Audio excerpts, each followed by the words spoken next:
This episode is brought to you by Indie Film Hustle TV, the world's first streaming service dedicated to filmmakers, screenwriters, and content creators.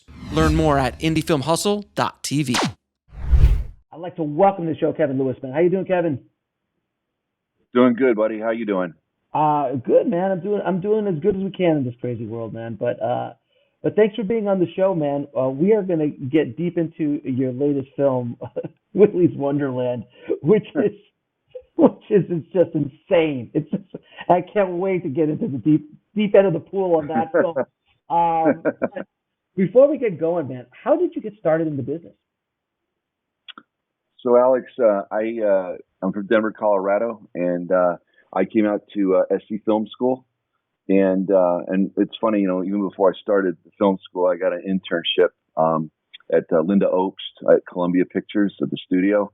And I worked there, and I went to film school, and from there I interned with Rennie Harlan and John McTiernan.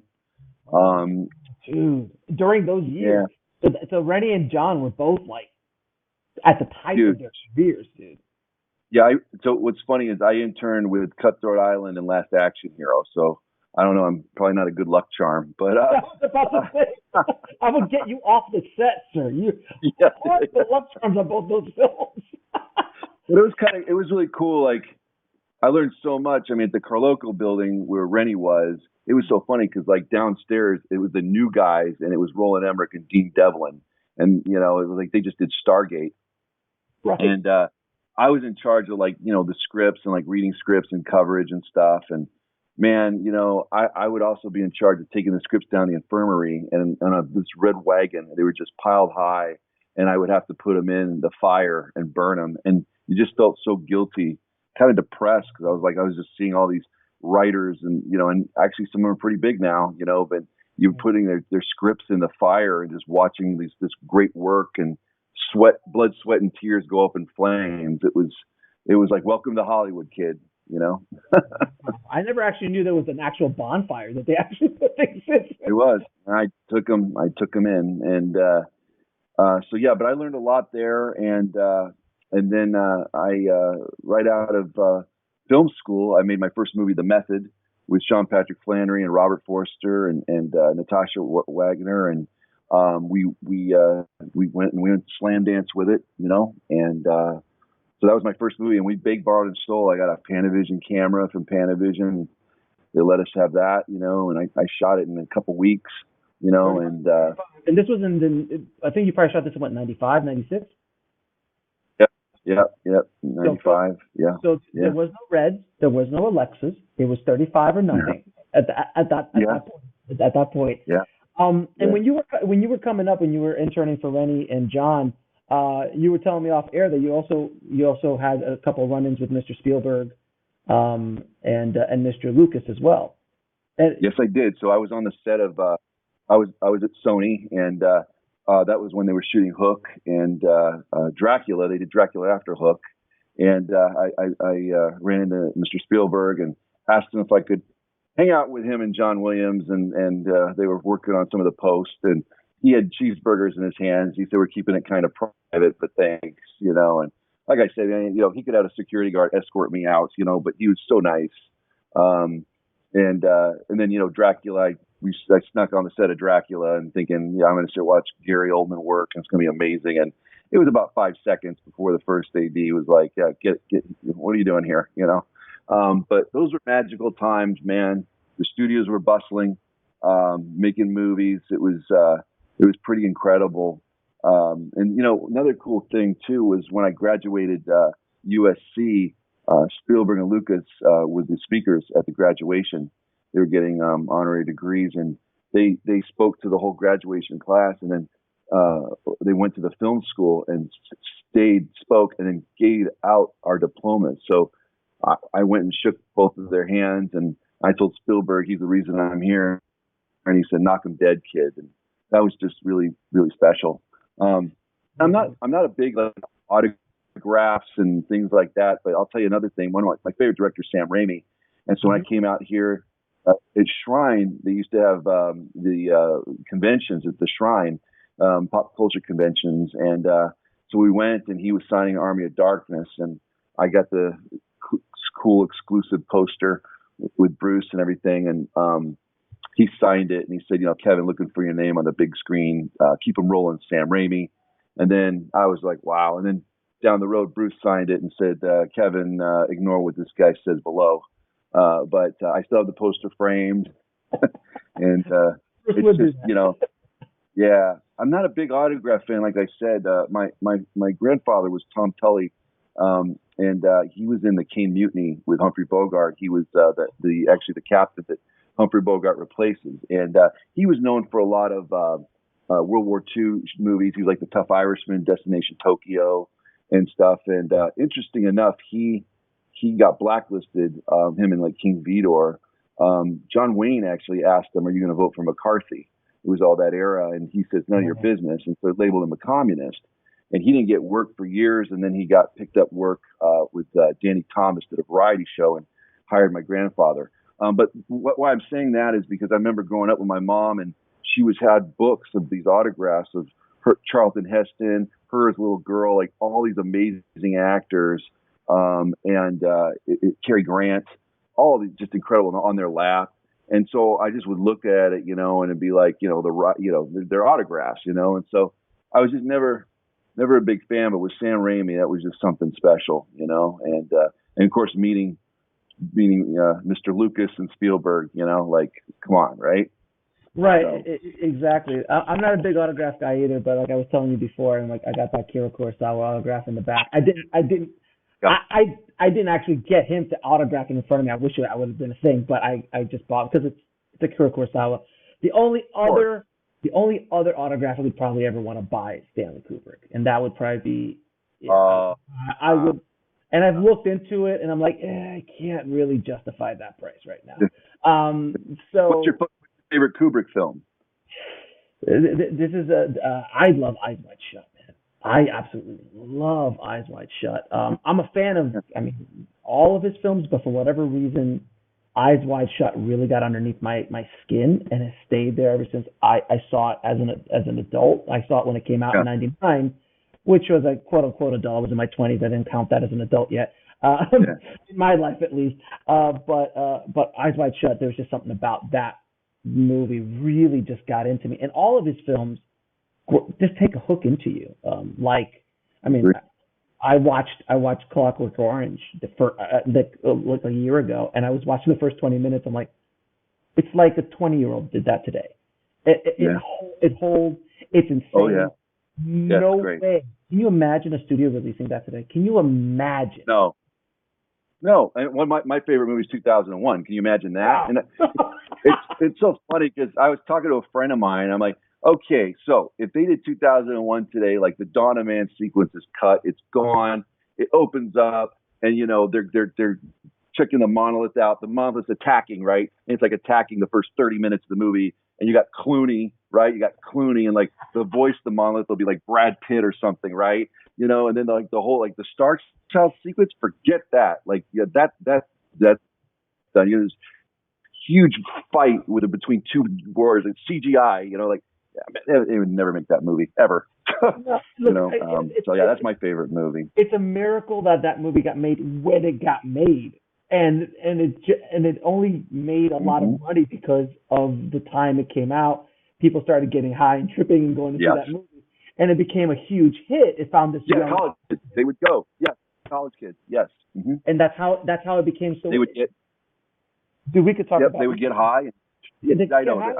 I know. We got so much to talk about. Oh no, man. I could do a whole Kubrick. I could talk. Everyone who listens to the show knows my love for Kubrick, and I've gone deep down the rabbit hole of Kubrick. So I could talk for days about his filmography, go into the deep crevices of it. But anyway, so I wanted to tell you about The Method, your first film. You worked with Robert Forster. I worked with Robert as well on a film that I did, and and you worked with Robert pre-Jackie Brown. So he was Robert Forster, but people had forgotten about him, and he's the first to he was the first to say this, and that was before Quentin kind of pulled him back out and like, hey everybody, this is a really good actor you guys should be looking at. Yes. So you worked with him before. I worked with him in 2010, and my God, man, what a pro! By the way, What a class act. did he give you the letter opener? You know what? No, actually, he did not. But you know that story, right? You know that story. Yes, he gives that. Yes. So what's interesting is he came on, and it was funny because he's like, hey, Kevin, he knew this was a low budget movie, and he's like, I'd have done this for free if I would have known, and it's like, oh no. But it was so funny. So I'm sitting there and I'm working with him, and I'm like, okay, so Sean's going to come in here, and and I just stopped. And I was like, oh my God, you were Dan from the Black Hole, and he's like, yes, I was, Kevin, and I'm like a geek moment. Black Hole. I love Black Hole. I don't care what anyone says. I love that movie. I have all the amazing. I have all the figures. John Barry's score is awesome. Yes. And I'm like, okay, I could go total like Chris Farley here. I gotta rein it in. So I was like, okay, that's cool. Okay, so anyway, but I was like, oh my God, and it just dawned on you because before this is pre IMDb, so you're really not really it's totally. And then you're just like, oh wait a minute.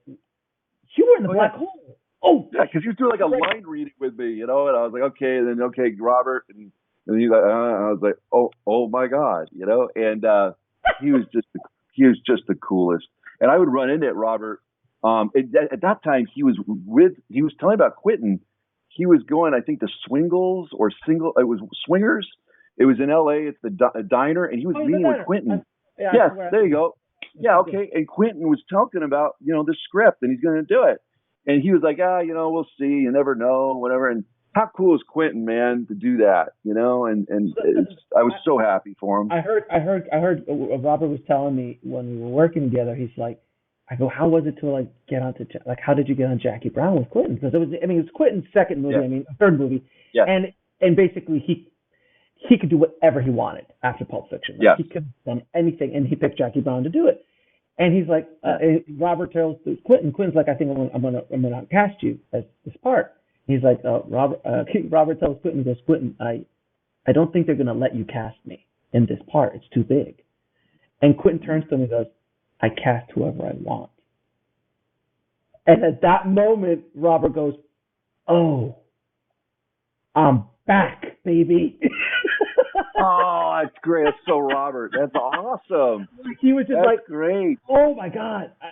I think I'm going to get another shot at this. And he wrote, Oscar nomination, and he had an amazing career from that point on. And even his last performance in the Breaking Bad movie that was on Netflix. Or I think it was that or Amazing Stories. Because anytime I see Robert, I just stop and watch him. It was so amazing to work with him. At that point in my career, which was looking like 12 years ago when I was working with him, I'd worked with good actors, but I hadn't worked with someone like Robert yet. And when you work with a guy like him, he came in prepped, he had taken time, he had worked hard, and you're just that's some old school, just class act. That's right, old school. That's right. Class act, craftsmanship, and he came in and and I directed him 2 or 3 takes. He was doing VO for me on this thing, and he's like, "Are we done?" I'm like, "We were done on the first one, Robert. I just kind of wanted you to see you work." So it was just so amazing. Great. It's so amazing. That's awesome. Yeah. But so that was our connection to the method. With so cool. That's great. It's a great connection. So man, your new film, bro, Willy's Wonderland. I literally just watched it before we came on this interview because I wanted to be really fresh on it. Dude, how the hell did that movie come to life? Well, it's really interesting. So Jess Davis, who played Siren Sarah, she was in an acting class with Geo Parsons, who wrote the script. And she first read the script. And she took it to her husband, Jeremy Daniel Davis, and he read the script, and he loved it, and he optioned it, and then he brought it to me. And I go back with Jeremy way back. And, I love to tell this story. I did a movie called Malibu Spring Break. It was for Crown Entertainment. And that, in the 80s, they were known for My Tutor and all the TNA movies, Galacina. That was like their Star Wars. And I wrote the movie in like 2 days, 3 days, and I shot it in 9. And when you're working, looking, director looking for work, man, you take it, and I just really believe like the more you get behind the camera, the better. And it's not like now where you can go and shoot something with a Red or your iPhone. It's like you said, Alex, it's like it was a 35 millimeter. I shot Malibu Spring Break 35 millimeter. You know what I mean? So, anyways, I did that movie and I met this actor, Jeremy, and I put him in. It was his first movie, and he's great. He's a young kid or whatever. And I promised him this scene that we was going to do, like this improv scene. And near the end, the producers want to wrap it up and whatever. And I was like, you know what? I promised him this thing. I'm going to do it. And we did it. And flash forward years later, I'm working on another project. I'm working with another producer. And he's like, yeah, Jeremy. And I was like, Jeremy Davis? He's like, yeah. And Jeremy came in and we reconnected. And he actually tried to help me with this movie I had Mads Mikkelsen attached to do. And he tried to help me with this film, and unfortunately it didn't pan out. So years later, Jeremy brings me Willy's, and what's funny about that, it's like if I didn't do Malibu Spring Break, I wouldn't be here talking to you, buddy, and everybody sometimes like, well, you shouldn't do this. I remember an agent told me, your career is, going to be defined on the work you turn down rather than the work you do. I was like, I think that's the dumbest thing I ever heard in my life. Right? Like, who's going to know what you turned down? Like, and I was just not in that, I wasn't in that position to turn it down. And, anyways, the point being, and it's funny because I made the method and it went to Slam Dance. It got distribution. It did okay. And then I made a movie called Downward Angel and with Matt Schultz, who did Fast and the Furious. And actually I cut a reel for him and to show Rob Cohen so he could get that job, and Jonathan Banks from Breaking Bad. Yeah. And we made that movie, and what was cool at that time, Blockbuster was alive and well, and so we made it, for really a low budget, and we sold to Blockbuster for like 4 times as much. And actually, there was a Hollywood Reporter, and it said the Killer Bees, and it was the president of Blockbuster, and he had Contaminated Man poster with William Hurt on one side and Downward Angel on the other, and it's like it was just the coolest, So I did that, and I worked my way, and then I did Malibu, but like I said, I wouldn't talk to you here. It wasn't for. And so when people say, well, if they're filmmakers, well, should I do this? Well, yes, you should. Go out and make movies, whatever you can do. Now the technology is there. You don't need the 16 mil and the 35, which are great. But you don't need it now. You have an iPhone even. Go write your scripts, work on your stuff. If that's what you want to do. So. I was in that mentality of just, you got to do it. You want to do it, you do it by any means necessary. And that's how I've always kind of operated. Yeah. So, and perfect example is Peter Jackson, his first film, which I forgot what the name is. Is it Stay Alive or Bad Taste? Bad Taste. Stay Alive? No, Bad Taste. Bad Taste. Bad Taste. Yep. Bad Taste. And he did this, which is exactly what its title is. It's extremely in bad taste. It's a really schlocky horror, bad horror, B movie level kind of effect. And yet he goes on to do the Lord of the Rings, wins Oscars and all that stuff. And I remember hearing the story.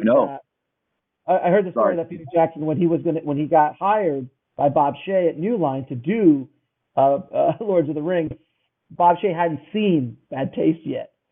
So he signed the deal, he's prepping, and then all of a sudden someone walks in and is like, yeah, this is your director. And they showed him Bad Taste. And he's like, oh my God, what have we done? And they're like, holy cow. So, but obviously it worked out. But, that was, because from Bad Taste to $450 million shooting 3 movies in a row that no one really had done anything at that level before. It was an insane thing. But I agree with you 100%. I did a lot of stuff when I was coming up as a director, as an editor. Yeah. Stuff that I just whatever. Hey man, pay the bills.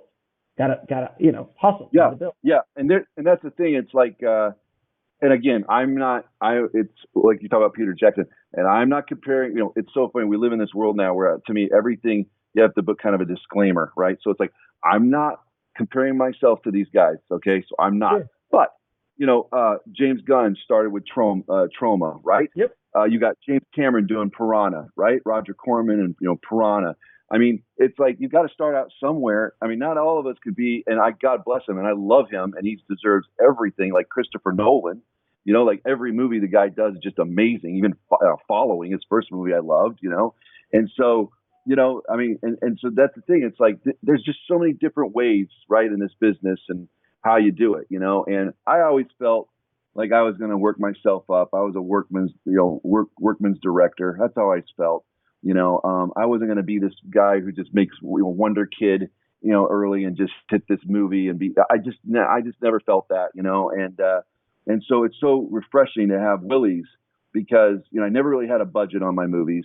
And even this movie's not big budget compared to what we talk about and what movies everyone sees. What's funny is one of my films, Dark Heart, I was at a film festival and I remember everybody leaving and I heard someone saying, well, I like Dark Knight better, and I was like, well, I like Dark Knight better too. It's Christian Bale and Christopher Nolan, and Heath Ledger, and it's a $200 million movie, right? So mine was the catering budget. There wasn't even the catering budget on that. So the thing is, it's like, now I got Willy's and, again, I shot in 20 days. Okay. Nice. 20 days. And you'd appreciate this as a director. I did a 70-page shot list for every sequence of the movie, the whole script, shot listed, shot for shot. And how much of it did you actually get in the can? And how much of it did you actually get in the can? About 85%. Nice. That's really good. Because I always show up with I got 50 shots for this scene, yeah. and then the first AD goes, "That's nice," and then at the end of it, you're like, "I got 10, I got 10, I got 20%." So I always over prep on certain scenes. It's just a dialogue scene. I'm gonna. Yeah, I mean we had that. The first AD was like, Kevin, you got a 40-day shoot here, but. The thing is like I condensed them, whatever, but it's still with the shot list coming in. Yeah. And it's so funny. It's so funny too because we were talking about it's like Lawrence of Arabia in the morning and then Dukes of Hazzard in the evening. So it's like you're setting up these shots for the punch to pop, these beautiful shots, and then you realize after lunch you still have 5 pages left, right? So you're like, all right, let's just handheld here. We're gonna get handheld and we're gonna run around, So I knew, going in, I'm like, no, I don't want to fall into that trap.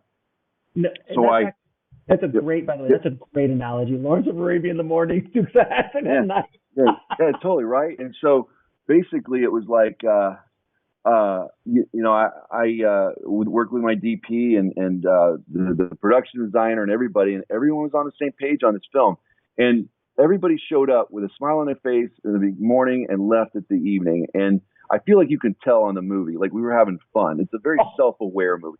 It's called Willy's Wonderland. I'm not trying to make some big statement about the universe. I just want people to have fun. Check their brain at the door and just go on the ride with Nick and these 8 crazy psychopathic animatronics. And so for everyone listening, because not everyone has seen the trailer yet or seen the movie, can you tell us what the movie is about? Okay, so yes, it's about this drifter that drives up into a small town. His car breaks down. He needs to get it fixed, and he has no money. And so they make a deal with him. They're opening this kid's place, like a Chuck E. Cheese wannabe called Willy's Wonderland. It was a defunct, it was opened decades ago, and they're reopening it. And they say, hey, will you clean it for us? If you clean it for us, we'll get your car fixed. He agrees. And he goes in and mayhem ensues, and they got the wrong guy. They got Nick Cage. So. Right, exactly. And when mayhem ensues, it's basically killer animatronics coming after, like possessed killer animatronics coming after him. So the concept is it's a very high concept. So it's pretty straightforward. Not a lot of high concept, right? High concept. It's straightforward. What I did love about the movie, you're absolutely right. It is extremely self-aware. So it's not like watching The Room, which is completely not self-aware, and it doesn't know. You see that, Bob. I really want to see that. I love Franco's movie, The Disaster Artist. You never seen The Room? No, I've never seen it. It's on my list. the disaster artist reminded me of the days like we were talking about making the method and all the glorious 90s. Like it's just, I love that movie. So I right. want to see The Room. All right, so when I talk, all right, so everyone now is going to go, oh, God, he's going to get into The Room now. I'm not going to get into The Room, guys, but I'm fascinated with The Room. This is what you have to do. You can't watch The Room alone. You can't. It will be a horrible, horrible, horrible experience. So either if you can't have people over, do it virtually. Yeah. But if you cannot talk to other people, and it's even better if you can talk to other filmmakers. If you can talk to other filmmakers while you're watching it, that's what makes the movie fun. Because if you just sit and watch it, you're like, this is really bad. Like, this is extremely bad. And everything you see in The Disaster Artist is it's all true. It's all true. And I'll tell you my connection to The Room after we get off there, because the audience has already heard it. But yes, that's the mistake. Don't ever watch it alone. Like, I made the mistake of watching Troll 2, which was one of the worst movies of all time, by myself. And I felt dead inside when I left. Like I felt no, I swear to God, I felt like a little bit of my soul was taken from me when I finished watching that movie. It was so horrendously bad. I was offended to my soul, and I felt dark inside. It was just like, it's so bad. It was not like The Room. Like, when you watch The Room, you feel so good. That's why it keeps going, because people love it. And it's so much fun, and it's so ridiculous. Anyway, again, all right, we'll stop about The Room. So, all right, so now we're back to Willy's Wonderland. So yeah, let's go back. So, dude, how the hell did you get Nick Cage, man? Like, and before you answer that, can we all agree that Nick Cage is a national treasure? Let's just put that right out there right now. Nick Cage is a national treasure. For sure. He's a genre to himself, right? I mean, that's awesome. That's a great way to hit the Nick Cage. Yeah. Yeah, it's like, okay, what do you got? Well, I got a sci-fi movie, I got a horror movie, but I got a Nick Cage movie. It's like, oh, okay, give me the Nick Cage movie, right? So basically what happened is, Gio wrote the script. He did a great job with the script. We developed it with him, Jeremy and I. And, we got a casting director. We made an offer to his manager, Mike Nylon. Mike Nylon liked it and passed it to Nick, and Nick liked it. And they became producers on it. And I'll just tell you right now, I've said this before, but I'll say it again. Nick is three things, man. We know he's an Academy Award winner. We know he's an amazing actor. Like, that's like done, right? But he is a fantastic partner to do a picture with, to work with day to day, to try to get something off the ground and make it and then shoot it with him. Like, amazing. Him and Mike, every step of the way, supportive.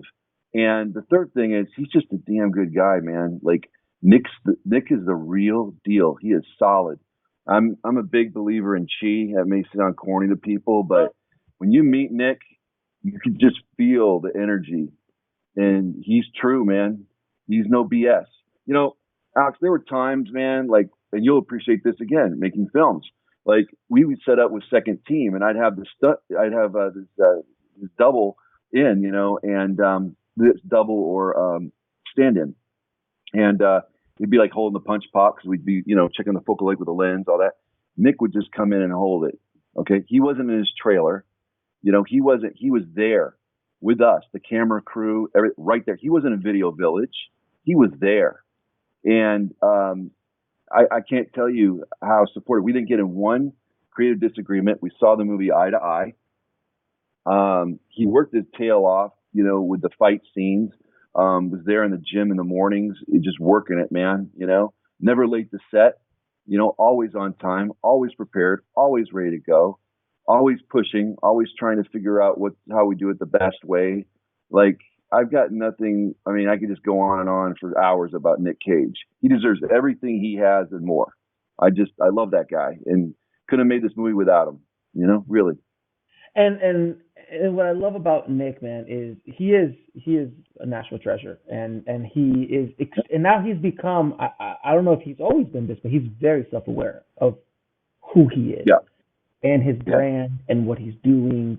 He's extremely self-aware of. I mean, he just did that Netflix show, The History of Curse Words, which is like, well, of course Nick Cage has to host that. Like, of course he has to do that.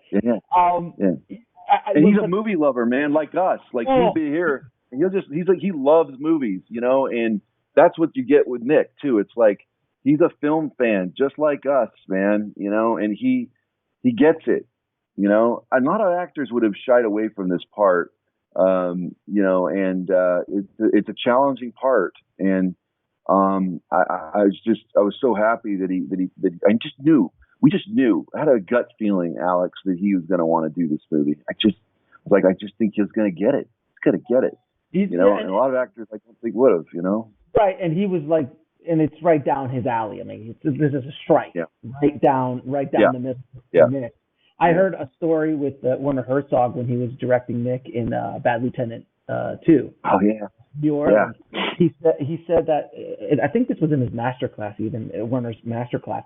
He was saying a story that he went on set and he didn't have a shot lit. Like it's Werner. It's Werner Herzog. Yeah. So he was doing stuff that was a little bit. And if you remember that movie, it's pretty off. The iguana, right? Was it the iguana? Was that with a wide angle lens? I would love it. Yeah. All that kind of craziness.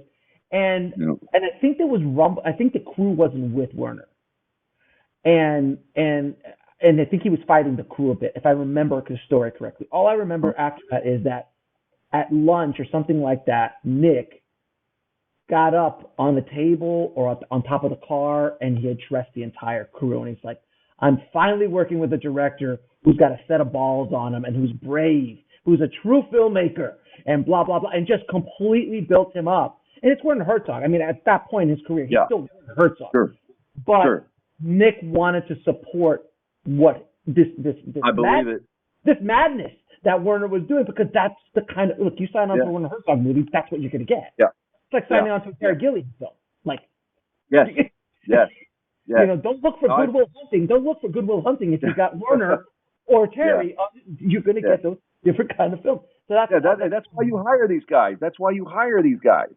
Yeah. No, I totally believe it. You know, another great story with Nick is the last day of shooting for him.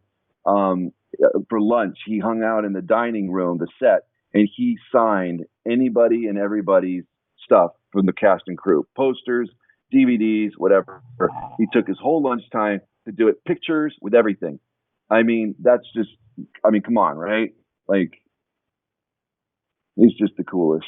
That's amazing. All right, so we were talking earlier about you directing Robert and going, oh my God, you're the guy from the Black Hole. What was that moment for you with Nick? Because I'm assuming, you know, there's a couple of movies in Nick's filmography that you probably are a fan of. Just like, holy cow, I'm directing Nick Cage. How does that work within yourself as a director? How did you deal with that? And was there a moment? Did you? I mean, because you were working with him as a producer, did you geek out? At what moment did you finally geek out? Or did you never geek out in front of him? No, it's cool. Like, when I met him, I felt like it really clicked. And he did a wardrobe, you know, and we got the Willy shirt on him and we were picking the jacket and everything. And I just felt really good. We walked around set showing him. I mean, I know it was Nick Cage, but, you know, he's an actor in the movie and he's carrying the movie. I was explaining to him the vision of it. I gave him my shot list, you know. I was like, hey, man, here, you know. Yes, I mean, there's parts of you that go, oh, my God, it's Nick Cage. But I knew that we had a movie to do. And the coolest thing for Nick was like the first day. So the first day we shot all the driving stuff, okay, outdoors. Because that week we shot everything outside Willy's because we were still getting Willy's prepped for this on the soundstage. And I'll never forget, Alex. I did the first take and it was just awesome. It was him with the drinks and whatever. Well, the first take actually was him with Emily giving the punch pop, and I was like, that was great. And then we got him doing the whole opening with the car and stuff. And I'll never forget when I said, man, Nick was great. Look at this shot. And it was the wide shot of the car and him with the tree. And he was looking at it. He goes, oh, this looks great, whatever. And I'll never forget when he's like, well, we're in it now. And I was like, yes, we are. Like, we're in it now. And you could just tell, like, it's just, he's such a team player, man. And I mean, and listen, he's just, yeah. And I've heard stories of guys at his level. Well, actually, first of all, no one's at Nick's level because he's got his own level. Sure.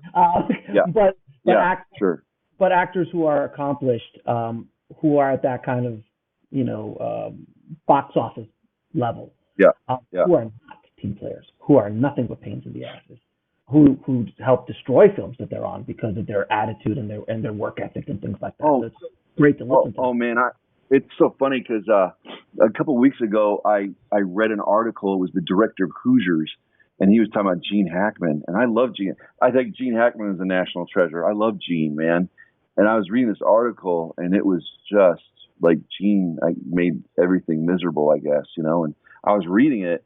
I was just reflecting on myself and going, how would I have handled this, right? And I was like, God, Nick was just so the opposite, you know. And you know, he spoiled me, man. Like, you know, and I've worked with other actors and divas and things like that, and so I kind of know that too. But man, it's like, you know, life's too short, you know, to do that. In my book, I like happy sets, man. I like when the crew enjoys each other and we're like a family. You know, I just feel like the best work comes from that. There's other directors that like chaos. They just work in chaos, and that's who, or actors or whatever. Like that's what they do, and they thrive on that, you know. But I'm a very positive person. I like positivity. I'm not a big fan of the negativity.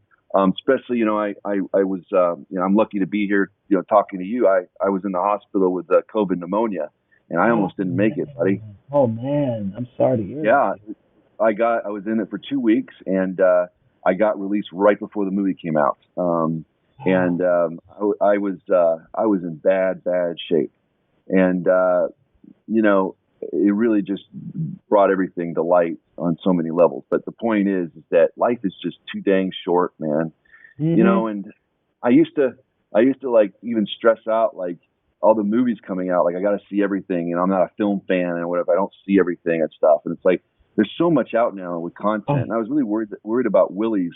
Like, how do we break through the mold, right? How do we do that? And I was like, you know, Kevin, just stay true and just make the best movie you can, you know. And so like now it's like, you know, there's so many films like I don't even care about it anymore, man. Like I can't see everything, you know, I can't do it. It's like I look at my Blu-ray collection Steelbook. I'm a huge physical media fan, you know, and I'm like, you know, if I just sat down and watched all these movies again, I wouldn't make it, right? You know, like, so it's like I just, you know, like working with Nick and stuff, you just enjoy those moments, man. Like that was it was an amazing time. It was before COVID. I mean, we wrapped February 28th.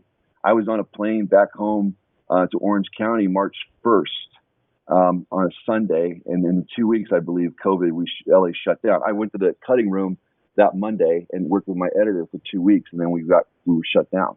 So we all had to do this movie remote post, you know? Wow, man, that's crazy. And then when you actually... the one thing I was going to say, I love Nick's character in it.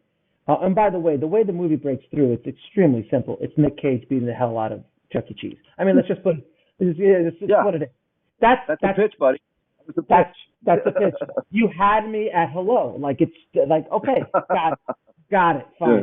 But what I love about Nick's character is one, he's never had to memorize less dialogue, because he doesn't have dialogue in the movie at all, which I'm assuming probably also as an actor, he probably was like, has he ever done a movie? He has no dialogue? I don't think he ever has. No, I think that was one of the attractions he wanted. He was channeling Charles Bronson from Once Upon a Time in the West. That's one of his favorite movies. Oh. And yeah, right. And then we were talking about other films. Like, again, I love Drive. Like, it's one of my favorite movies of the decade. Like, I love that movie. And if you think about Ryan Gosling's character, like, he doesn't talk much, but he does talk.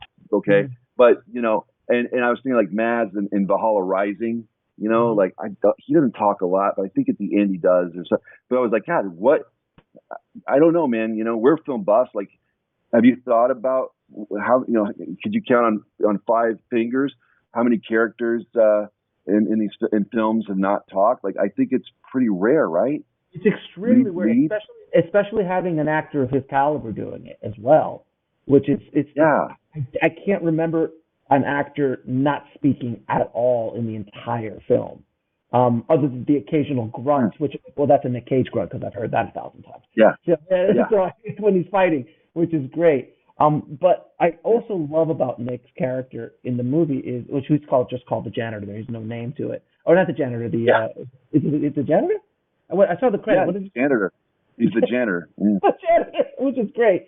Yeah. But that he is never scared. Yeah. He's just so a matter of fact about it that is such a, and I don't know if that was in the script or if that's something that you brought to the table, but, or if that was you and Nick, but I love that he's not fazed at there's a giant animatronic guy, creature trying to kill him. He's like, oh, pop, pop, pop, pop, pop, pop. I got to take my break. And like, it was just so wonderful. Everyone else freaking out, but he's just like, gotta go. Yeah, I love that too, and that was in the script. And it's funny because you see reviews, and it's like, I wanted to see Nick Cage running around, like, hiding from these guys and like figuring out how to fight. Like, who wants to see that, man? Like, I don't. No. Yeah, I don't. And so that's not this movie. No, this movie. So the buzzwords for me every time I was like, all right, we're making this movie. It was always punk rock and a rave at 2 a.m. Like, that was like my vibe of this movie. And it was a midnight movie. It was a movie when we went and saw Evil Dead 2. We drove an hour and a half out to see it in some podunk theater, right?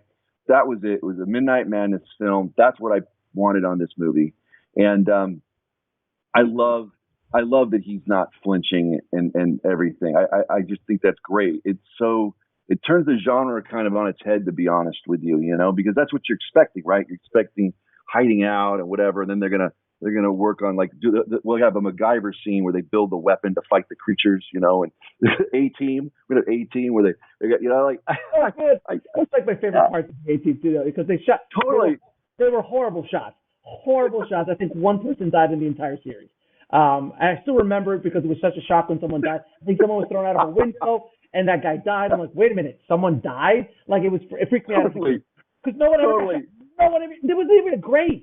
There was never even a blood. Totally. And it was always the montage with the music and Mr. T, like, picking the metal, and George Papard, So, like, we could have totally had that. Like, Nick's hiding out, and then he's got the kids, and then they're going to be like, no, this is Nick Cage, man. That's a different. You leaned into this so well, because other directors might have pulled back and said, I need that scene where Nick is fighting. Like, no, you understood the story. Nick understood the story of, like, look, Nick Cage versus Chuck E. Cheese.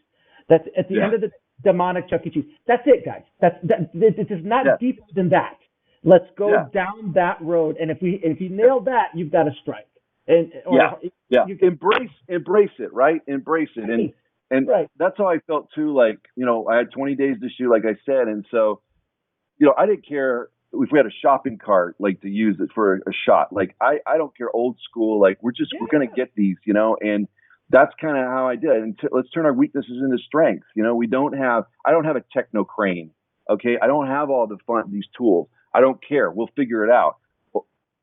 What does Sam do? And how inventive he was, right? And so that's how I kind of approached it, and I approached it really with one of my favorite movies about making movies is The Big Picture with Kevin Bacon. Kevin Bacon, yes! What an I love that movie. Amazing movie about making movies. Oh, what Christopher Guest, I think, directed it. I love that movie. And I remember the poster. I have it, and he's in the shopping cart with the camera, Yeah. And that was like my, every time I thought about it, like, that was Willy's.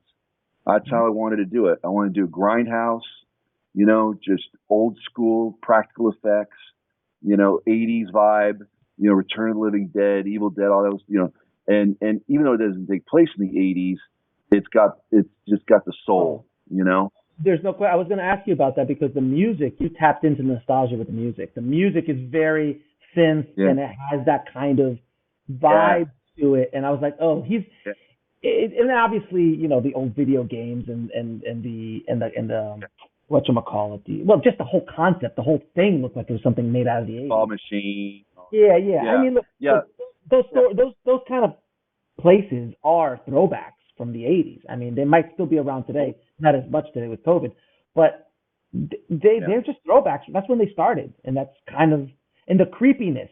Because if you look at you look at those old places, and let's just call it's Chuck E. So you look at Chuck E. Cheese and the giant rat and moving around in your it's freaky, dude. And when I first saw the animatronic guys when I first saw them on the screen, I'm like, oh, that's creepy as F. And the thing is that it just makes so much sense, because if you've ever been in a Chuck E. Cheese, and if you've been to an old school Chuck E. Cheese, like back in the 90s Chuck E. Cheese, they're creepy, man. They were creepy. They weren't Disney-fied. They were just Yes. creepy as hell. Yeah. So, I grew up with Showbiz Pizza. So it had like the Rockefeller explosion and all that. And I had so many birthday parties there and went to so many birthday parties there. And so when I read the script, I was like, this is showbiz, man. And then it evolved into Chuck E. Cheese, right? And I got 4 kids. So 2 of them are teens, 2 of them are 5 and 7, 2 boys, 2 little guys. And so they've all gone to Chuck E. Cheese. And what's so funny is, right before shooting, I was like, let's go to Chuck E. Cheese. I need to do research. And I'm like, I can't go alone or I'll be escorted out by the cops as a pedophile, right? Checking out little kids and their birthday party. So I was like, I need you kids now. You got to go. And it was just cool because I was really concerned with tapping into the psyche of these animatronics. Like you just said, they're creepy, but why are they creepy? Like what really, and I was watching kids and stuff. And then I was thinking about what I was through, and I was going on the net and looking at stuff. And I was like, right? Movie, It was a great movie, but like, why are clowns creepy, and stuff. And I think it's the ambivalence. I think it's that it's supposed to be this kitty and friendly, but like with a clown, it's got the white face, right? And it just feels like dead inside. Dead eye. That's right. And dead eyes. Exactly. And the animatronics have these big eyes and mouth. There's music playing, there's audio playing, dialogue playing, but it's not synced up, right? The mouth's just moving, right? And the eyes are just blinking. And so Ken Hall did such a great job with the creatures. And that was one of my big things. I wanted big eyes and a mouth. And so he put pulleys inside the suits. It was stunt men and women in the suits.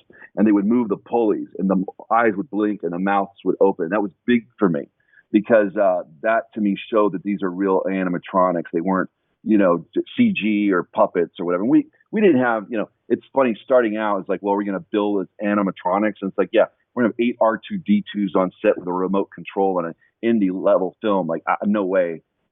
Actually, what's kind of cool is I saw this Saturday Night Live skit, and it was with Tom Hanks. He was a guest star. It was Bill Hader, and they played this like pop and lock thing in this Tunnel of Love. And the people come in. Remember, you saw it? I saw that. That's creepy. That's what I showed everybody. I said, we could do this. We get dancers or stunt people. We put them in the suits, and we'll make this work, And so that was kind of my vision always. But I was so worried. I didn't want people to watch this movie going, it's just got dudes in suits. It's guys and girls in suits. Like, this is lame. And so if you notice, like, I never shoot like really, really full frame until like the end, because I wanted bits and pieces, and the lighting was very key. So that really kept me up at night because I just didn't want these animatronics to look like, they're just a bunch of, puppets. Ozzy was a puppet, but I didn't want them to look like just cheesy. There was a Sigmund and the Sea Monster vibe I wanted, but I just didn't want to go all the way there. Right. And so we call this movie a tightrope movie. It really walks a fine line. It could have been a really bad movie, and some people think it is, but I just feel like, yeah. Look, everyone, when it comes to critics and people with their opinions of films, dude, I heard a great quote the other day. There's like, you should never take advice from someone about your film who's never made a film. And wow, and it's so true. My friend Noam said that, and it's so true because at the end of the day, like, I'll read a quote about one of my films or all that, and I always tell people, like, you feel bad about reviews of your film, type in Shawshank Redemption, bad review. Type in Star Wars, bad review. Type in Godfather, bad review. I mean, I remember seeing Lucas on the set of Phantom Menace with a T-shirt of a bad review of Star Wars. Like, he literally printed the entire review on his shirt, and he's walking around with a bad review of Star Wars on his shirt. And he's like, I don't care. Like, how much crap has George gotten over the years? Oh yeah, sure. I mean, people crap on Return of the Jedi. People crapped on. I mean, it's constant. Yeah. And you know what? Yeah. I don't. Whether I like them or not, whether I like all the prequels or if I like the new ones, it doesn't matter. If the filmmaker's doing whatever the filmmaker's going to do, and it's art. Yeah. It's art, dude. It's art. And if you don't like it, great. It's okay. There's about 500 other pieces of content just created right now. Just as we were speaking, that was 500 pieces. Oh, there's another 500 pieces of content created. Oh, you can watch 1,000 things. It doesn't matter, man. You know what? You know what's interesting too about that too. A friend of mine was saying how he's not affected like, oh, they make a bad sequel or something. He goes, it doesn't ruin the other movie for me because I still have that movie. I have that experience. Okay, it's not that movie, but it's so funny because some people go, oh my God, you just raped my childhood. You destroyed it, whatever. And it's like, hey, you still have, if you didn't like the prequels or whatever, you still have New Hope, or original Star Wars. You still have Empire or whatever. Why is like stuff, coming? It's just like same thing with what we're dealing with Willy. Sometimes like, oh, this is Banana Splits or your Five Nights at Freddy. And it's like, why can't you just coexist everything? I think we help Five Nights at Freddy. I mean, I don't know anything about Five Nights at Freddy. I really don't. My son's a gamer. He's 16, but I stayed away from it because I didn't want to be influenced by any of it, And same thing with Banana Splits movie. I just watched it recently, and it's like, okay, so, now it's like, I just think we could all coexist. So, like you said, bad review. To me, everything helps. If Godfather comes out, people like it, they get Godfather 2, right? And it's like, and for me with these reviews too, I love the audience. Growing up, Siskel and Ebert, right? But now it's power to the people. It's power to the people. People like yourself who have these great, podcasts and stuff like that. And so I love reading these audience reviews because we've brought smiles and joy to a lot of people. And I just think that's so cool, especially with what's going on with COVID and the political landscape. Like, just sit back and relax and have fun. Like, like some movies we made in the 80s, man, they were just fun. You look at Return of the Living Dead, I mean, come on, right? So that was the intention behind this. Look, man, I'll tell you, anytime I get caught up in that kind of stuff, which as an artist you do, and anyone talks bad about your work, it does. But you just got to you just have to ask yourself, in 100 years, who cares? No. In 100 years, no one's going to care about what that person said. In 100 years, no one's going to remember Siskel and Ebert. People have already forgotten. Our generation remembers, Siskel and Ebert. But they're already fading. All these movies. Is anyone going to remember Cutthroat Island? Is anyone going to remember The Last Action Show in 150 years? Is anyone going to remember Arnold? Dude, Clark Gable was the biggest movie star in the world, and only a handful of real fans and older people really love him, or Charlie Chaplin. Like, it's like in 500 years, who cares? Yeah. So do what you can while you're here, and that's all that matters. I was talking to a director the other day, and he said this really, really amazing thing. He's like, look, man, I don't care about someone talking about the films I make in 100 years. I care about making the movies I want to make right now and enjoying that ride and that experience, man. And that's all this is about. And if you don't like it, turn off the TV. Yeah. Go to Facebook, do something else. Look, there's people who watch my last movie and they're like, oh, well, he's tried to do this. I don't care, because the people who get it, it's for them. Yes. And that's what it is. Like with Willy's, made it for them. I made it for all the fanboys and girls and the pop culture collectors like myself and you, and it's like it would get this movie. And then there's some people that the title Willy's Wonderland, man, like you kind of know what you're getting into. It's pretty obvious, right? I mean, it's either a porn or it's a great porn title. I mean, you have to say they don't even have to change it for the porn parody. They can just straight up. Do they still do porn parodies, by the way? I mean, that was like the biggest thing. Oh man, back in the day when I used to play. This is years ago. Yeah, I mean, intercourse with a vampire, Batman. Oh yeah. Indiana Jones and the Black Hole. That was like the one. Indiana Bones in the Black Hole, if I remember. Because I worked in a video store, and I worked at two video stores in my youth. One of them had the curtain, Odyssey Video. It's the saloon. It was either curtains or saloon doors. So one of them had it, and one of them didn't. So I would sometimes go back there, and I would piss myself with these parodies, man. They were. Oh yeah, we did the same thing. We'd go in and laugh at Edward Penis Hands, and we just like, oh my God. By the way, if no one's ever seen Edward Penis Hands, do yourself a favor, because there's not just one. There was like 7 of them. Like he kept going. I remember I heard someone told me that Tim Burton got a copy of it and couldn't stop laughing. He was dying when he was watching it because it was like, okay, I don't want to get into the craft of it, but he had the hands and everything, and he was method. The actor was method. He had had the whole Johnny Depp thing going like. It was. Oh God, it was so brilliant. It was so brilliant. Sorry guys, we have gone. Well, look, we're talking about Willy's Wonderland. This is what's going to happen. So I have to ask you one question, though, brother. Has Chuck E. Cheese called yet? Has Chuck E. Cheese called yet?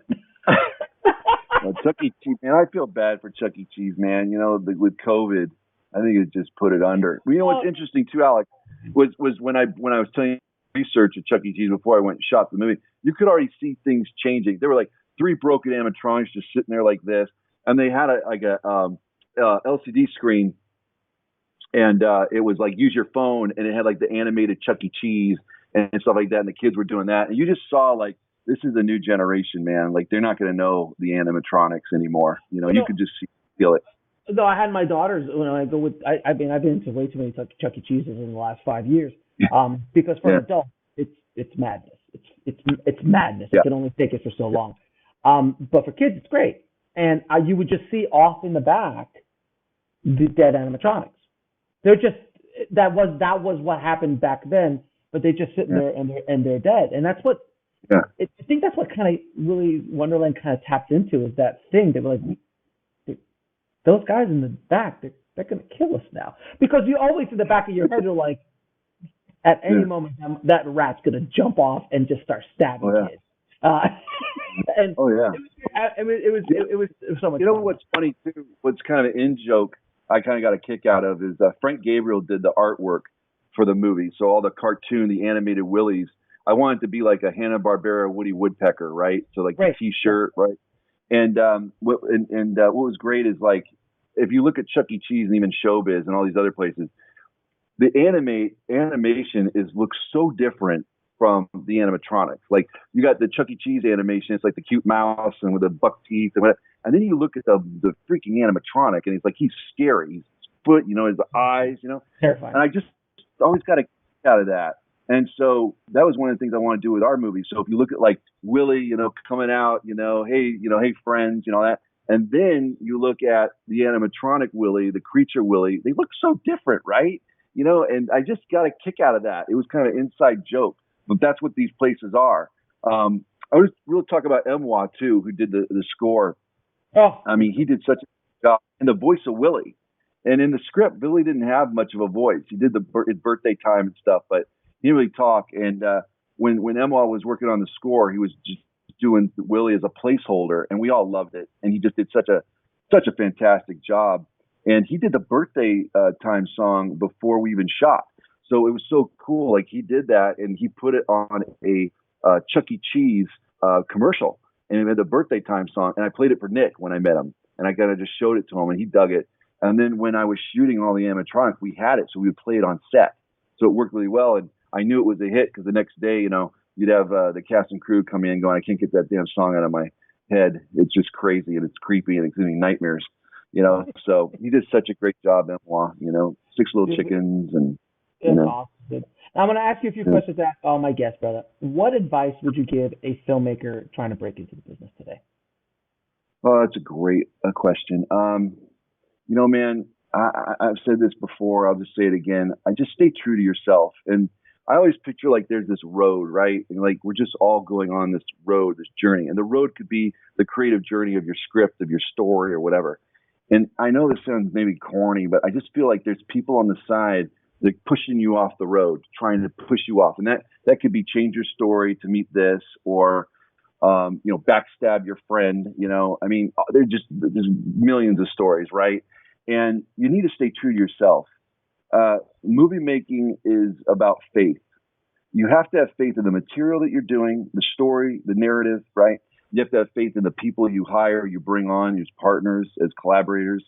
And it's a team sport. It is not solo. And, you know, the days we talk about in Kurosawa and all that, that's great. And they're amazing. But you know what? More than ever, especially now, it is a team sport. And you need really good people, and you need to stay on that road and be true to yourself. and be able to look yourself in the mirror. And the thing is, it's art and commerce, and sometimes they just don't meet, right? And this is the movie business, and we're not making poetry, where we can just put it and shelve it and whatever. We are. When I was doing Willy's, I was thinking about the audience. And so, if that's what you want to do, you want to make, little films or personal or whatever, that you're making it for an audience. And so you always should keep that in mind. But honestly, Alex, you just have to have faith in the material, and stay strong and stay true to yourself. Good answer, sir. What is the lesson that took you the longest to learn, whether in the film business or in life? Oh man, that's a good question too. Yeah, I've got one. I love people. Okay. And I love listening to their stories. I love, I always feel like it's really weird, like about, doing these things in the podcast and stuff, because I'm talking about, all stuff, but I always like listening to other people. I'd love to listen to you for, a couple hours about your history and whatever. So I love people.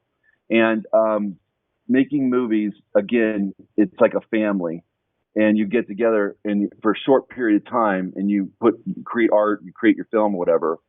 And what I learned, and it was a hard lesson, but it's like, that was then, and this is now.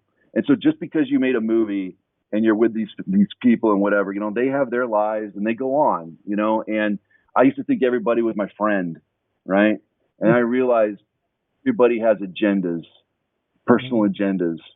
And it's hard, because you think, well, we're all doing this together. And then you realize, no, if they have an agenda, it's for them. They're manipulating this, they're doing this to suit their needs. And it's a really hard thing to swallow sometimes.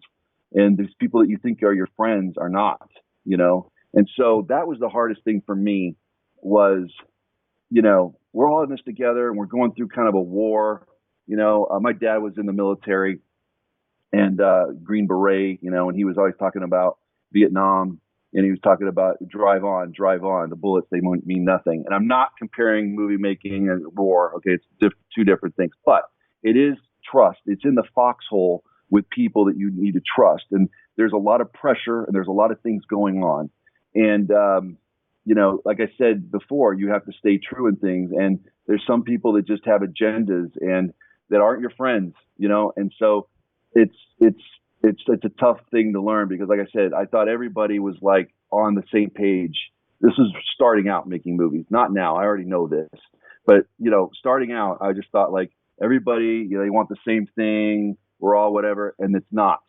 And so I kind of lost a little bit of loving humanity, to be honest with you, because I was like, okay, now you have to be guarded. Now you have to, and now you see things, and now you can see why, directors maybe don't want to sign an autograph because someone might put it on eBay, or, you know what I mean? Like there's just things like you see, and it's usually to deal with money. I hate to say it, but, I told my kids, if you ever have a problem, you think of why someone's doing this or something happened, it's usually the dollar bill. So usually 9 out of 10. And I know that it's kind of bitter, but it's the truth. And I'm sorry to say. So, don't mistake purity sometimes for the almighty dollar. And that's why I say art and commerce, very hard, to congeal and for them to be one, and unfortunately with the movie business, commerce usually wins.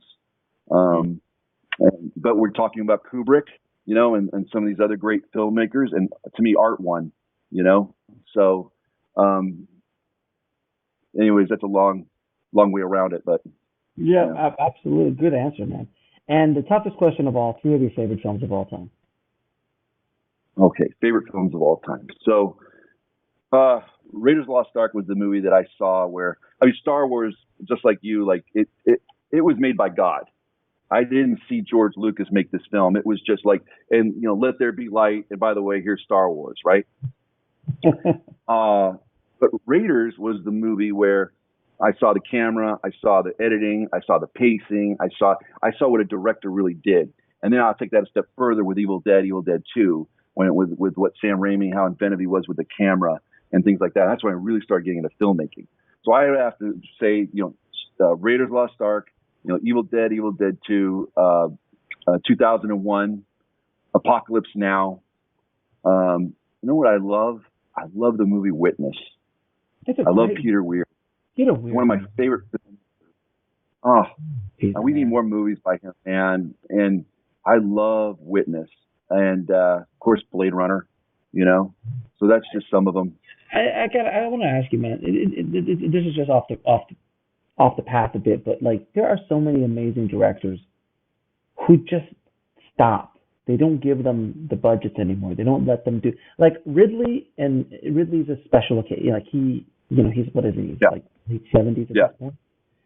Spielberg, obviously Scorsese, but at a certain point, someone takes the keys away.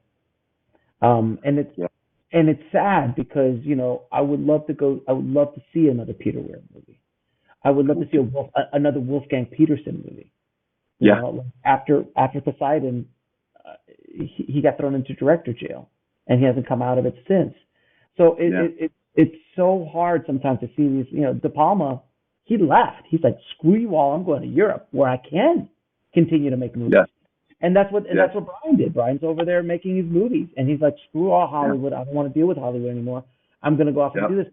But man, it's so sad to see these are great artists that just get the key. I call it the keys are taken away from them. And it's so sad, appropriate, man. What you just said. That really says it all right there.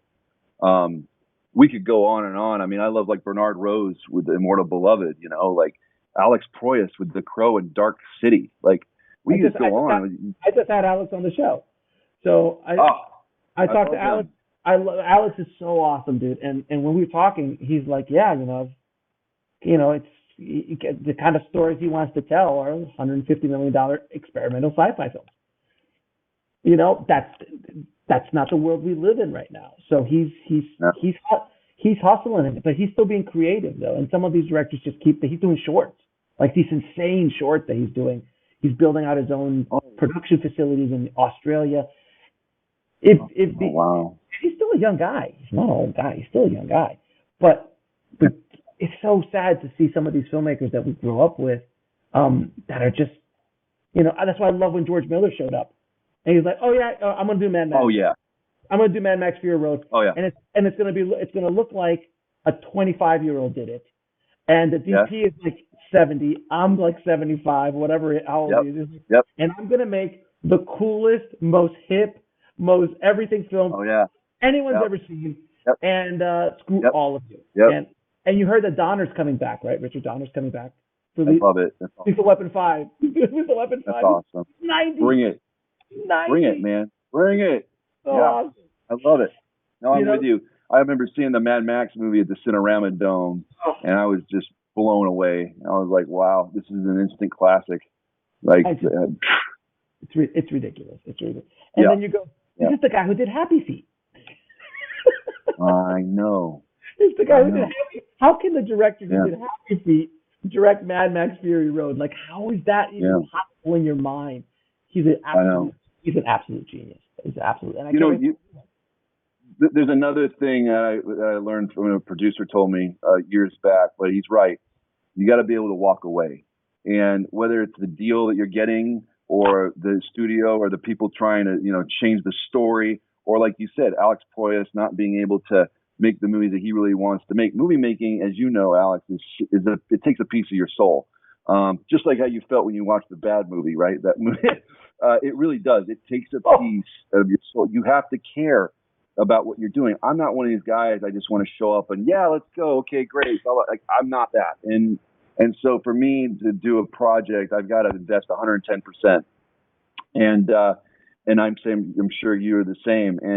And so basically it's you've got to love what you're doing. And someone like Alex Proyas, if he's not going to be able to do what he wants to do, it's better off he doesn't do it, because it'll just take him and it'll just rip him, man. And that's why I think a lot of these directors we haven't heard from, because it's just what's the point? If Peter Weir can't be Peter Weir, right? Then why even go make the film? There's no point, and he tried that Master and Commander. That was kind of his commercial film, and that just flopped, and it's a great movie, and so it's great. It's just a great movie. Yeah. What they need is some studio exec to recognize what we're talking about. Someone like you and I who get in charge and just say, you know what, I want to give Peter Weir a shot. Here's whatever, and I hope that would happen. But unfortunately, in this day and age, with what's going on and a lot of the foreign countries driving the box office, and I love Marvel, man. I'm a huge comic book fan. I've got thousands of comic books. I've Silver Age, Bronze Age. On the set with Nick, I would talk about Neil Adams. This is the Neil Adams Superman 233, and he'd get it. He knew it, right? I love comics. But honestly, Alex, I'm just getting tired of it. I'm just getting tired of sometimes comics just belong to be comics, man. Let's get original. It's so funny. A friend of mine, we watched the Dark Knight, the Dark Knight Rises, and I was bummed because I was wow, no more Nolan doing Batman. And he's good. He's I want Nolan to do original stuff, and out of that we got Tenet, right? We got Dunkirk, and we're gonna get whatever else. And he was right.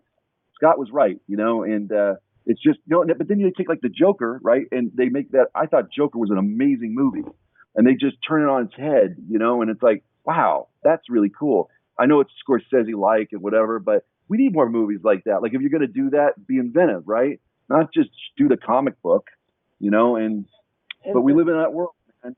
I know, man. But I think the only hope that there is for those kind of filmmakers, and I think it is happening, is the Netflixes of the world and the Amazons of the world, because they don't know the rules. And they play by a different set of rules. They don't care. That's why Netflix gives Martin Scorsese $200 million to de-age, Pacino and Robert and Joe Pesci and all those guys. And whether you like The Irishman or not, I'm glad Marty got to make it. I'm glad that he got to make the movie he's working on right now with Leonardo DiCaprio for Netflix. They gave him 150. I'm glad that those directors get to make these films that you would never have seen The Irishman, whether you like it or not. I want Marty to do whatever Marty wants to do, man. Let him free, let him loose, if you will. Let him loose. But there is hope. But but we'll see how the whole world is just changing so rapidly, man. But listen, brother, I know we could keep geeking out for at least another 2 hours. But I know. But thanks for being on the show, man. Congratulations on the success of Willy's Wonderland, man. I'm glad it's. I say when I see films like this, I'm glad it's in existence. I'm glad Good. This needed to be birthed into this world. I don't care if you like it, you don't like it. I'm glad it's alive. I'm glad it's there. It's like Mars Attack. Great. When I watched Mars Attack, Tim Burton's Mars Attack, I walked out of it and people were like, "Oh, it's so bad." I'm I just am happy that it was made. There's certain movies you're I'm just glad somebody was crazy enough to gather the resources and birth this into the universe. So I feel the same way about Willy's Wonderland, man. So I appreciate you being on the show, man. Continued success, brother. Thank you.